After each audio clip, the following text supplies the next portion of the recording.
휠체어, 보청기, 흰 지팡이라고 하면은 장애인 하면 일반적으로 또 오는 도구들입니다. 이것들 이외에도 장애인들을 위한 제품들이나 도구들은 여러 가지가 있습니다. 장애인들을 위한 용품과 도구들은 이 보행이 어려운 장애인들의 이동을 도와주기도 하고요.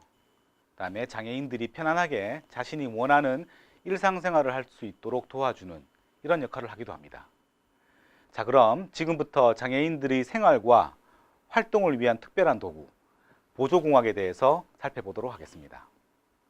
보조공학은 장애인의 생활 전반에 걸쳐서 돕고 여러 활동들을 지원하기 위해서 첨단 과학에서부터 기초공학까지의 여러 원리들을 이용해서 개발된 기기 혹은 도구라고 이해하시면 됩니다. 좀 더 구체적으로 보조공학의 개념에 대해서 살펴보면요, 이 보조공학 기기는 장애인들의 기능적인 능력들을 개선한다든지 유지한다든지 확대될 수 있도록 상업적으로 생산된 기기에서부터 기존의 기기나 도구들을 변형하거나 추정한 도구 혹은 물품, 생산 시스템을 말합니다.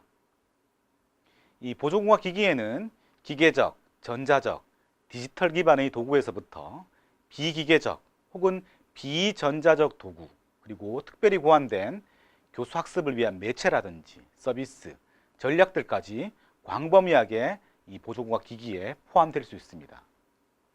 그리고 보조공학 기기는 상업적으로 출시되거나 판매된 것에서부터 장애인들이나 장애아동 부모, 특수교사들의 특별한 요구에 의해서 설계된 것이라든지 제작된 것, 그리고 장애인 보호자나 장애아동 부모님들이 생활 속의 아이디어를 가미해서 가정에서 간단하게 만든 것까지 광범위하게 포함됩니다. 이 보조공학 기기를 사용하게 되면요, 먼저 장애 학생들의 학습을 효과적으로 지원한다든지 진행할 수 있고요. 그리고 그동안 접근하지 못했던 물리적 환경에 대한 접근성을 높일 수 있습니다. 그리고 직업이라든지 직장 환경에서 상대적 경쟁력을 높일 수 있고요.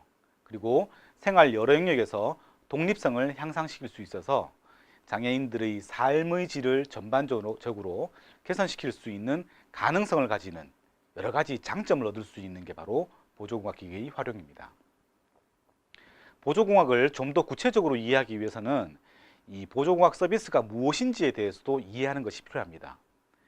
이 보조공학 서비스는 장애인 개개인의 요구에 맞게 보조공학 기기를 적절하게 선택하고 획득해서 사용할 수 있도록 하는 과정입니다. 여기에는 보조공학 기기를 준비하는 과정이 포함되고요. 그 다음에 보조공학 기기를 실제 장애인들 생활에 적용하는 과정이 포함됩니다. 이와 함께 보조공학 기기를 관리하고 사용에 필요한 사항들을 지원하는 등의 활동이 포함된 이 보조공학 기기 사용상의 직접적이고 전반적인 서비스가 바로 보조공학 서비스라고 할 수 있습니다. 그래서 이 보조공학 서비스는 다음과 같은 내용들이 포함됩니다. 장애인들이 효과적으로 보조공학 기기를 사용할 수 있도록 하는 어떤 과정들이 여기 포함되는데요. 보조공학 서비스의 내용을 살펴보면요, 첫 번째, 장애인들의 일상생활 환경에서의 기능적 요구를 포함하는 평가 과정이 여기 포함됩니다. 두 번째는 장애인이 보조공학 기기를 사용할 수 있도록 준비하는 과정, 즉 구입한다든지 임대한다든지 기타 제공할 수 있는 방법이 보조공학 서비스의 주요 내용에 들어갑니다. 그리고 세 번째, 보조공학 기기 사용을 할 때에 일어나는 활동들로 이 보조공학 기기를 선택한다든지 설계한다든지 그다음에 사용자의 요구에 따라서 조정한다든지 그다음에 기능을 변경한다든지 그다음에 사용하기 위해서 적응하는 훈련 과정이라든지 그다음에 사용하기 위해서 어떤 기능들을 유지한다든지 그다음에 사용 시 부주의로 인한 문제들을 개선하기 위한 방법들 여러 가지가 세 번째 보조공학 서비스에 포함됩니다. 네 번째는 장애인이라든지 가족, 보호자 등을 위한 교육이라든지 훈련 서비스, 그 다음에 관련 기술 지원 서비스가 포함이 되고요. 다섯 번째는 재활 전문가, 기타 특수교육 관련되는 서비스 제공자, 그 다음에 장애인 생활에 직간접적으로 연관되어 있는 이들을 위해서 실시되는 교육이라든지 훈련 서비스, 그 다음에 관련 기술 지원 서비스 이런 것들이 보조공학 서비스에 포함이 됩니다. 보조공학을 보조공학 기기와 서비스로 나누어서 살펴보았는데요. 이러한 보조공학이 장애인들의 생활에 어떻게 활용되는지 개괄적으로 한번 살펴보도록 하겠습니다. 먼저 보조공학은 장애인들의 일상생활 활동을 지원하고요. 그 다음에 도와줄 수 있습니다. 일상생활을 지원할 수 있는 보조공학은 장애 학생들의 실생활과 관련된 기능들, 즉 식사를 한다든지, 그 다음에 배설이라든지, 세면활동이라든지, 목욕이라든지, 착탈이라든지, 수면 등과 같은 신변 자립 활동을 지원할 수 있는 기기와 서비스가 여기 포함이 됩니다. 예를 들면은 손잡이가 개조된 숟가락이라든지, 포크라든지, 높낮이가 조절되는 세면대라든지, 그 다음에 쉽게 물을 조절할 수 있는 수도꼭지라든지, 그 다음에 손쉽게 단추나 지퍼를 끼거나 올릴 수 있게끔 만들어진 도구라든지, 이런 것들이 일상생활을 지원하는 보조공학에 포함이 됩니다. 그리고 보조공학은 장애인들의 컴퓨터 사용이라든지 정보통신 활동을 지원합니다.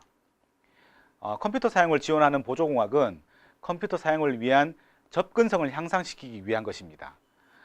신체적이라든지 감각적인 장애로 인해서 키보드와 마우스와 같은 일반적인 입력기기와 그 다음에 모니터와 프린터 같은 일반적인 출력기기를 사용할 수 없는 이들에게 대안적인 기기와 서비스를 제공해서 컴퓨터 사용의 접근성과 효율성을 높여주는 것이 바로 컴퓨터 지원을 하는 보조공학의 주요 활용 영역입니다.